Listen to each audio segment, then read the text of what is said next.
Photographing birds is the most difficult genre of wildlife photography. You may think that it's just about plugging in your normal wildlife settings, but it's not.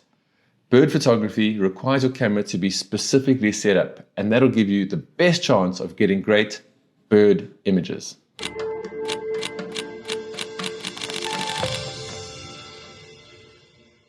My name is Shem Compion. I'm a professional wildlife photographer and the managing director of C4 Photo Safaris. Over the last 25 years, I've been photographing across the planet with a camera as my passport. Yet, Africa remains my muse. And that's what I want to share with you today, is photographing birds that I've learned how to photograph across the last 25 years in Africa. Now, setting up a camera specifically for birds may seem counterintuitive, because what if you encounter elephants or lions on your safari? And that's the real secret that we're going to discuss today, is how you can quickly move between various settings so that you might be looking at elephants, but you see the potential for birds coming up, and you have your camera set up with the correct settings in order to capture the birds to the best of your potential. Because everything in photography is about maximizing your chances, especially when it comes to photographing birds. These are fleeting moments with very fast moving subjects. And so you need to make sure that you have the best chance of capturing those moments. You don't want to get 50% hit rate. You don't even want to get a 65% hit rate. You want to get 80% hit rate, 85% hit rate, with a fast-moving subject coming in and out of your lens, flying backwards and forwards, you having to track them across the sky. So there's multiple inputs that happen when you photograph birds. And that's why I'm going to speak specifically about how to maximize your chances with these settings right here.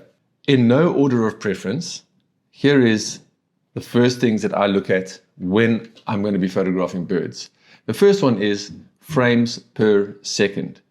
You need to ramp up your frames per second in order to maximize your chances. It's a very simple trick on the Nikon cameras when you can hit the drive mode and you go up to your 20 frames per second or 15 frames per second. If there's great action, I'm at 20 frames per second, because if a fast moving subject is doing its thing, it's interacting with another bird, it's delivering food, you want to make sure that you have the best chance of capturing that, and that's 20 frames a second. There's a new technology that's also come into this, and I've discussed it before in my other videos, but it's also going to present itself here. If a bird is on a twig and it's going to take off, pre-capture is your best friend. Here you can see how to set up pre-capture, and with a quick switch over to 30 frames a second with a C next to it, your pre-capture is engaged, meaning that when that bird takes off, you hit the shutter button, and it takes 30 frames for the 1 second before you push the button, which invariably means you're going to get the bird actually taking off. Remember, our reaction time is too short to actually get the bird taking off. It's a matter of physics. The human reaction time is 0.25 of a second, and a small bird leaving the perch is 0.1 seconds. So we are 0.15 seconds too slow as a matter of physics. And so pre-capture has changed and transformed that little discrepancy in time, allowing you to get amazing bird photographs taking off from a perch, very specific. Use it in those moments for when they are seated and they take off. Don't use it for birds flying about, just use it for the perch flying off photograph. The second one, and this is very straightforward, is make sure you're in continuous focus. Birds are always moving. So you want your continuous focus rather than manual, which is very rare to use, but rather than single spot focus. You want to be in continuous focus. A very straightforward one, which invariably you would already have potentially if you were photographing with wildlife. So that's a straightforward option. But the third one, more important, and one that you can really pre-plan for, and that is, what focus mode are you going to use? Now, when it comes to birds, I invariably use two different modes. One is the large focus point in the center block, and that is for a bird sitting on a perch or a bird that is in an open area.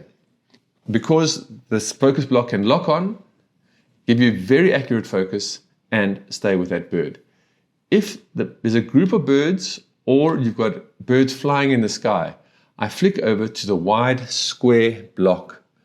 And you'll see in this video here how it really is pre-programmed to have the bird inside it. So the bird tracking is already pre-programmed there.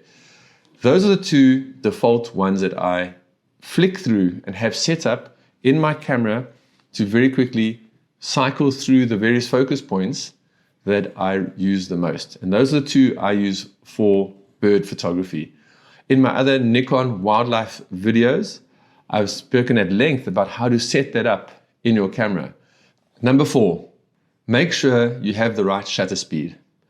Again, it's about approaching a subject and knowing as you're arriving there that you're going to have the right shutter speed. Birds move very quickly. And in another video where I've spoken about selecting shutter speeds for bird photography, I speak at how you can use different shutter speeds for different types of birds.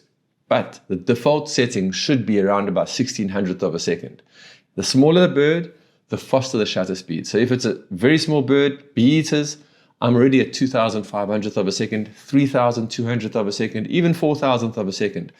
That might depend on how much light is available, but I really want to maximize my shutter speed. Birds move fast. You should be accommodating that with your shutter speed. Remember, of course, the slowest you can go if you're hand holding or on a moving platform like a vehicle should be the reciprocal of the length of your lens. So I've got a 600mm lens here, and I'm putting this on a beanbag on a vehicle. I'm going to leave my minimum shutter speed at 600th of a second. Exposure compensation. This is probably the most used creative decision-making tool that you're going to use when you're photographing birds. Some birds are very bright, white, and they reflect a lot, like egrets, or some birds are in deep shadows, and you need to expose correctly. For creative bird photography, the exposure compensation allows you to A, get the exposure on the bird correct very quickly, but B, control the creative elements of the image. Underexpose really deeply to have a bird just standing out in the shadows, or overexpose with a kingfisher and the white sky in the background. Exposure compensation is your greatest creative tool, and it's going to give you a whole range of creative options. Find it, learn how to engage with it, and use it all the time to see what it does to your images. It's a great tool to perfect and have fast access to. The last one is be ready for your panning ability. Birds are always flying and they're always moving in a certain direction. If you can anticipate that direction, you're going to be panning with that specific bird. Now the secret is, if you point your body in the direction of where they're going to fly, you pan onto where they're taking off, and then your body is already in the position for when they take off into the area that they are flying into, and your balance is where the panning area is. It's a small tip, but it works wonders because you don't want to be overbalanced at the most critical part of when they are flying past you. When they're taking off, that's not the critical part. It's when they're actually flying to the left-hand side or to the right-hand side, and you then balance in that moment.